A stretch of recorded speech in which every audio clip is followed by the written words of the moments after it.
Hi అండి. ఈరోజు కొబ్బరి పాలతోటి రైస్ ఎలా చేయాలో చూసేద్దాం రండి.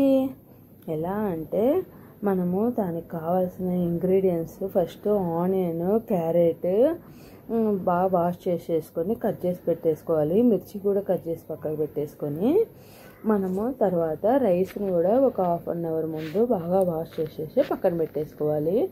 కొబ్బరి గిన్నెలను ఒక 3 తీసుకున్నానండి నేను. వాటిని వాష్ చేసేసి సన్నగా కట్ చేసేసి మిక్సీ వేసేస్తున్నాను. బాగా వాటర్ వేసేసి మెత్తగా గ్రైండ్ చేసేయాలండి. బాగా మెత్తగా గ్రైండ్ చేసేసి నేను దానిని జల్లెడ పట్టడానికి పాలన్నీ కిందికి రావడం కోసం నేను ఒక జల్లెడను తీసుకొని బేషన్లోకి పాలన్నిటిని వచ్చేలా చేశాను. దానికోసము బాగా జల్లెడలో నుంచి పాలు వచ్చేలా చేసేసి దానిని కొలుచుకున్నాను అనమాట. మనం రోజు రైస్ వండుకునేటప్పుడు మనము వాటర్ మన రైస్కి ఎంత పడుతుందో అంతే తీసుకోవచ్చండి.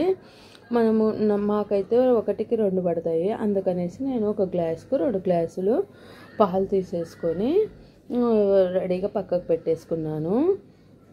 తర్వాత ఒక ప్యాన్ పెట్టేసి ప్యాన్ బదులు నేను ఒక కుక్కర్ పెట్టేసుకున్నాను. డైరెక్ట్ దాంట్లోనే మనం కుక్ చేస్తాం కదా అనేసి కుక్కర్లోకి కొంచెం ఆయిల్, నెయ్యి వేసేసాను.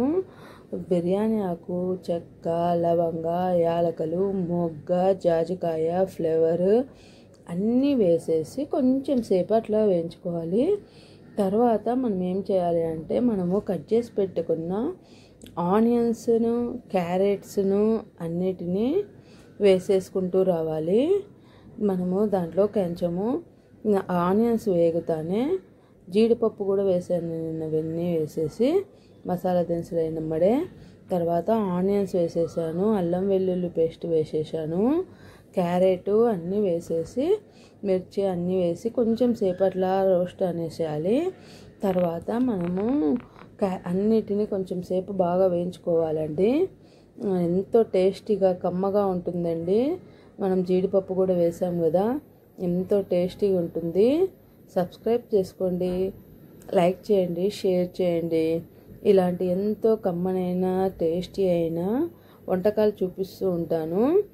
మనము దాంట్లోకి అలాగే కొంచెము క్యారెట్ అన్నీ వేసేసినాక ఏం చేసి కొంచెం ఉప్పు, బిర్యానీ మసాలా అని కూడా వేసేసి కొంచెం సేపు అలా వేయించాను అనమాట. తర్వాత రైస్లోని వాటర్ అన్నిటిని పడేసి రైస్ను కూడా కొంచెం లైట్గా రోస్ట్ చేసామంటే ఎంతో టేస్టీగా వస్తుందండి.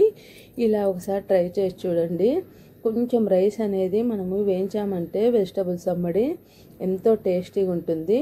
ఇప్పుడు అవన్నీ అయిపోయినమ్మడే మనము పాలను కూడా పోసేసి వేయించినాక 1కి 2 పోసేసాను పాలు పోసేసి మనము దానికి కుక్కర్ మూత అనేది పెట్టేసేయాలి. మొత్తం మిక్స్ చేసేసి తర్వాత 3 విజిల్స్ రానిచ్చేసేయాలి.